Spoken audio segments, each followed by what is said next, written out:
গতকালকে ঢাকা মেডিকেলের আমরা একটি ঘটনা শুনতে পেয়েছি। ঢাকা মেডিকেলে আমাদের যে ডাক্তার ভাইরা রয়েছে তাদের গায়ে হাত তোলা হয়েছে। যে যারা হাত তুলেছে তারা কি অভিযোগ করেছে? তারা অভিযোগ করেছে সেখানে নাকি একজন যে পেশেন্ট মারা গিয়েছিল সেখানে ডক্টরদের গাফিলাতি ছিল, ওই ঢাকা মেডিকেলের গাফিলাতি ছিল। এখন প্রশ্ন হচ্ছে যে ডক্টরদের বা ঢাকা মেডিকেলের যে গাফিলাতি ছিল কিনা এটি নির্ধারণ আপনি কিভাবে করতে পারেন, কোন এক্সপার্টিজের ভিত্তিতে এটি নির্ধারণ করতে পারেন এবং এই অথরিটিটি আপনাকে কে দিয়েছে? যদি কোনো গাফিলাতি থেকে থাকে, ডক্টরের হোক, প্রশাসনের হোক, কিংবা যে কারো হোক, কিংবা কর্তৃপক্ষের হোক, অবশ্যই তার বিচার হবে।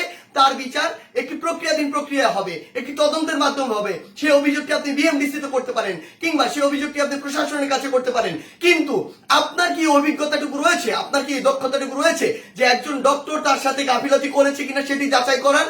আমাদের সবচেয়ে বড় এখন যে সমস্যাটি হয়ে গিয়েছে, আমরা এই বাঙালিরা অধিকাংশ ক্ষেত্রে অধিকাংশ বাঙালি নিজেদেরকে সব জায়গার দক্ষ মনে করি এবং সব জায়গায় নিজের নাক গলাতে যাই। আপনি আমাকে একটি জিনিস বলুন, যে ডাক্তার 5 বছর ধরে এমবিবিএস পাস করলো, 1 বছর ইন্টার করলো, এরপর বছর বছর ধরে বিভিন্ন ডিগ্রি নিল, পড়াশোনা করলো, তিনি একজন পেশেন্টকে যেভাবে ডিল করেন, তিনি পেশেন্টের ভিতরের এবং বাইরের বিষয়গুলো যেভাবে জানেন, যেভাবে ট্রিটমেন্ট করেন, আপনি কিভাবে মনে করেন আপনি সেই পড়াশোনা না করে শুধু বাইরে থেকে দেখে নিজের চোখে যা মনে হলো তা দেখে তাকে একটি নির্দিষ্ট রেজাল্ট দিয়ে দিচ্ছেন, একটি নির্দিষ্ট ব্লেম দিয়ে দিচ্ছেন? আমাদের জায়গা থেকে স্পষ্ট বার্তা, এরকম একটি ব্লেম দিয়ে আসলে যখন আপনি একজন ডক্টরের গায়ে হাত তুলেন তখন আপনি যে কাজটি করেন সেটি আমরা বৈষম্য বিরোধী ছাত্র আন্দোলন আমাদের জায়গা থেকে কোনোদিনও সমর্থন করতে পারি না। আপনাদের যদি কোনো অভিযোগ থাকে সেই অভিযোগটি আপনি জানাতে পারতেন।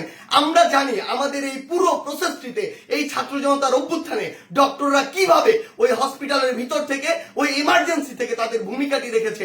আমরা দেখেছি যখন কিছু সরকারের পাঁচাটা স্পিরিট, ডক্টরদের যে স্পিরিট, সেই স্পিরিটটি যাদের মধ্যে নাই, এমন গুটি কয়েক ডক্টর যখন ওই ছাত্র জনতার গণঅভ্যুত্থানে আমাদের আহত ভাইদের চিকিৎসা দিতে বাধা দিচ্ছিল, তখন অধিকাংশ ডক্টর নিজের জায়গা থেকে রিস্ক নিয়ে আমাদের ওই ভাইদেরকে চিকিৎসা দিয়েছিল।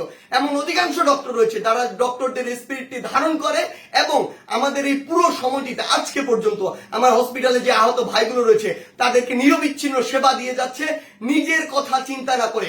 সেই জায়গায় যখন এরকম করে কোন একজন আমার ডক্টর ভাইয়ের উপর এইভাবে হাতটি তুলে, আমরা এটি কখনো সমর্থন করতে পারি না।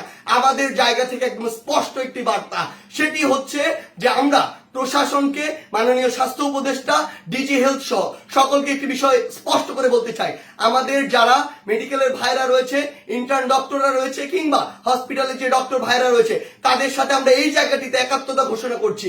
তাদের নিরাপত্তার সর্বোচ্চ ব্যবস্থা করতে হবে। তারা দিনরাত 24 ঘন্টা আমাদের জন্য কাজ করছে, অথচ কেউ একজন চাইলো আর একটা ব্লেম দিয়ে তাদের গায়ে এসে হাত দিয়ে দিল, এটি আমরা আমাদের জায়গা থেকে কখনো মানতে পারি না। আমাদের জায়গা থেকে একটি স্পষ্ট বার্তা হচ্ছে তাদের এই নিরাপত্তার ব্যবস্থাটি করতে হবে। এবং গতকালকে ঢাকা মেডিকেলে যদি ওই পেশেন্টের মৃত্যুর জন্য কোনো কর্তৃপক্ষের হোক, ডক্টর হোক গাফিলাতি থেকে থাকে, তদন্ত সাপেক্ষে তার যেমন বিচারের আওতায় তাকে আনতে হবে। কিন্তু গতকালকে ওই আমার ডাক্তার ভাইয়ের গায়ে যে হাতটি তুলেছে, অপারেশন থিয়েটার থেকে বের হওয়া একজন ডক্টরকে, তার অবশ্যই দ্রুততম সময়ের মধ্যে তাকেও গ্রেফতার করে তাকেও বিচারের আওতায় আনতে হবে। আমাদের জায়গা থেকে স্পষ্ট একটি বার্তা, আইন নিজের হাতে তুলে নেওয়ার মতো অন্যায়টি যদি আপনি করেন তাহলে আপনার পক্ষে কোনোদিন আমাদের অবস্থান থাকবে না। ধন্যবাদ।